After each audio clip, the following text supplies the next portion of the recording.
Good morning आमार सकल friends के और कल के तुम्हारे सामने मैं बोलेছিলাম যে আমি রানাঘাটের বালাজিতে পুজোর শপিং করতে যাচ্ছি। তা কালকে ভিডিওটি করার পরে আমার তোমাদের সঙ্গে শেয়ার করা হয়নি, তাই আজকে সকাল সকাল চলে এসেছি তোমাদের সামনে ভিডিওটি নিয়ে। আর এই যে দেখতেই পাচ্ছ আমি পৌঁছে গিয়েছি রানাঘাটের বালাজি শাড়ি সেন্টারে। আর এখানে প্রচুর প্রচুর প্রচুর শাড়ির কালেকশন আর খুব সুন্দর কোয়ালিটি এবং কম রেঞ্জের মধ্যে। তোমরা যে যেমন রেঞ্জের মধ্যে নিতে চাও, যেরকম তোমাদের পছন্দ সবার পছন্দ মতন শাড়ি এনারা দিতে পারবে।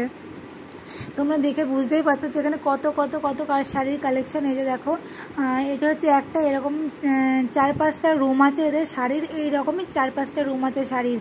এই যে দেখো, আর প্রচুর লোকের ভিড়, এখানে দূর দূরান্ত থেকে শাড়ি সবাই শপিং করতে আসছে। আর এই যে সবাই উঠছে দেখছো, ওটা হচ্ছে দোতলা, ওখানে বাচ্চাদের আর ছেলেদের কালেকশন। আর ওই যে ওইগুলো হচ্ছে ছাপা শাড়ি। তারপর চলে আসলাম আমি বাইরের দিকটা দেখো একদম সিম্পল সাদামাটা, দেখে বুঝতেই পারছো তোমরা। আর এই যে এখানে হচ্ছে কত চটি দেখো, চটি থেকে বুঝতেই পারছো এখানে প্রচুর লোকের ভিড়। আর এই যে সামনের দিকে তোমাদের সামনে আমি তুলে ধরছি, দেখো কীরকম দেখতে। আর এখানে এই যে ছেলেদের কালেকশানগুলো দেখো কি সুন্দর, মানে আমি কয়েকটা তুলে ধরছি তোমাদের সামনে, পুরোটা আমি ধরতে পারিনি, এত লোকের ভিড় যে আমি ভিডিও করতে সেরকমভাবে পাচ্ছিলাম না। আর এই যে শাড়িগুলো দেখো, তোমরা দেখে অবশ্যই আমাকে কমেন্টস করবা যে কোনটা কোনটা ভালো লাগছে। তোমাদের সামনে তো আমি অবশ্যই আনবো যে আমি কোন কোন শাড়িগুলো কিনেছি।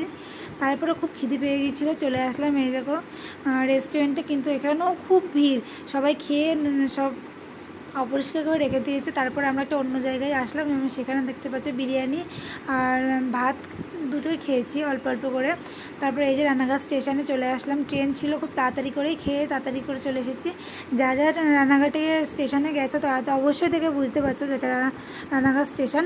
তারপরে চলে আসলাম আমি কৃষ্ণনগর, এই যে আমাদের প্রাণের শহর কৃষ্ণনগর। তারপরে আমি পৌঁছে গেলাম কৃষ্ণনগর স্টেশনে। দেখতে পাচ্ছ জায়গাটা কি সুন্দর করে মানে সাজিয়েছে, দেখেই মানে মনটা ভরে যাচ্ছে। তারপরে এই যে ফাইনালি ট্রেন ঢুকে পড়েছে কৃষ্ণনগর স্টেশনে। তা ঠিক আছে ফ্রেন্ডস, তোমাদের কার কেমন লাগলো অবশ্যই আমাকে কমেন্টস করবা, কার কার ভালো লাগলো কিংবা খারাপ লাগলো তারা অবশ্যই আমাকে বলবা। আর তোমরাও সকলে চলে যাও বালাজি শাড়ি সেন্টার।